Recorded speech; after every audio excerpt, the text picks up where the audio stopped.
Merci, monsieur le directeur. Alors, je passe maintenant la parole pour le groupe démocrate à monsieur Richard Ramos. Merci, Madame la Présidente. Merci à vous, Madame, Monsieur. Deux petites remarques sur ce qui a déjà été dit. En début d'audition, Monsieur, vous avez dit qu'il n'y aurait aucun producteur qui resterait sur le carreau. Et au cours de l'édition, vous avez dit que vous ferez le maximum pour les producteurs.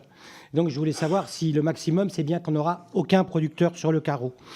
Ensuite, vous avez dit également dans cette audition qu'il y avait le prix ne pouvait pas être le même en fonction du produit final.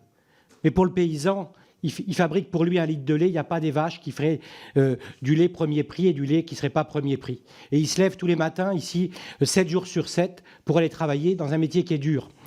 Moi, je voulais remercier quand même votre entreprise d'être un leader mondial, parce qu'il faut le dire, on est à la Commission des affaires économiques, on est fiers de nos entreprises industrielles, on est fiers quand nos entreprises, elles permettent à des travailleurs, et vous en avez beaucoup dans votre entreprise, de travailler pas loin de chez eux, et notamment dans la ruralité. Mais pour cela, il faut une juste répartition du prix et de la valeur. Et donc, c'est là-dessus qu'on va essayer de vous interroger. Donc, moi, je voulais simplement vous demander quelle était votre stratégie française dans votre stratégie mondiale. Est-ce qu'on n'a pas l'impression que vous refilez finalement à vos concurrents des coûts de lait qui vont être supérieurs et ce qui vous permettra à vous de mieux négocier avec la grande distribution ? Est-ce que vous n'êtes pas en train, alors que vous avez dit nous avons créé quasiment la filière bio, c'est-à-dire que vous avez entraîné un marché, un lieu de rencontre entre l'offre et la demande, et vous dites maintenant aux gens on abandonne le marché. Est-ce que vous n'êtes pas finalement aussi en train d'abandonner un certain territoire français, c'est-à-dire le sud de la Loire, en ne faisant plus de collecte au sud de la Loire, et qu'on sait très bien que ce sera très difficile de remettre des outils de production sur ce sujet. Et puis, une dernière idée finalement que je pourrais essayer de partager avec mes collègues. Est-ce que finalement, puisque vous avez parlé beaucoup de transparence, est-ce que vous accepteriez, si la loi permettait aujourd'hui à tous les produits qui sont dans les rayons de marquer « produits élaborés avec du lait étranger » ?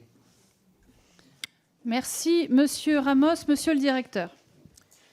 Alors sur cette dernière question, déjà, je vous invite à aller regarder la totalité de nos produits dans les rayons et vous verrez que plus de 99%, c'est les Français. Voilà.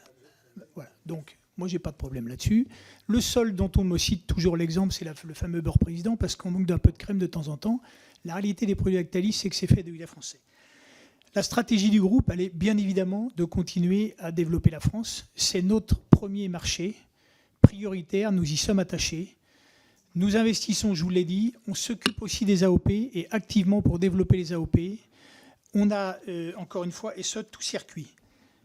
Le prix du lait qui doit être le même pour tous, vous connaissez suffisamment bien, monsieur Ramos, le sujet pour savoir qu'effectivement, on a un prix du lait qui ne va pas être le même quand on va du comté en AOP que quand on fait du lait UHT, où vous avez un prix qui est à peu près du simple au double. Donc ça supposerait, pour avoir le même prix du lait pour tous les produits, une très très forte augmentation du prix du lait, enfin des produits laitiers en France. J'ose imaginer les débats que nous aurions très rapidement dans cette assemblée sur la problématique du pouvoir d'achat.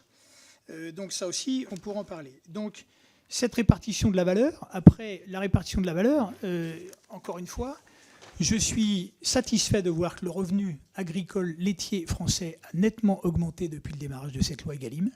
Et ça, ce sont des faits qui sont avérés par les chiffres. Le prix du lait a augmenté, le revenu agricole laitier a augmenté. Et quand on parle de répartition de la valeur, je vous le redis, le groupe Lactalis, malgré sa taille, 1,4% de résultat net. Donc on ne peut pas parler, j'entends parler d'une multinationale. Nous ne nous considérons pas une multinationale, nous nous considérons multilocales. Et nous faisons en sorte que le lait est une matière locale, traitée localement, vendue localement. Et nous considérons toujours que nous devons trouver des solutions localement pour développer la filière laitière. Et c'est aussi notre objectif avec cette filière laitière française. Merci, monsieur le directeur. Je passe maintenant la parole pour le groupe Horizon à